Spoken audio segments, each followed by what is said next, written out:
Whether your repair is simple or complex, you'll be more successful if you break the procedure down into steps, making it more manageable.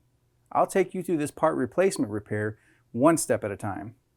To replace the lower rack roller assembly in your GE dishwasher, you will need a flathead screwdriver. Roll the lower rack assembly out of the dishwasher and take out the silverware basket.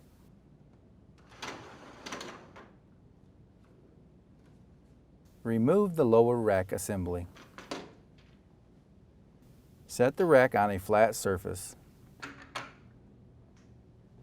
Using the flathead, unclip the roller assembly from the lower rack.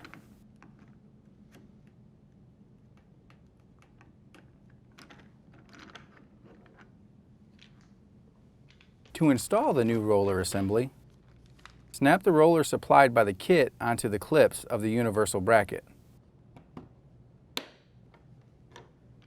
Slide and snap the assembly onto the rack.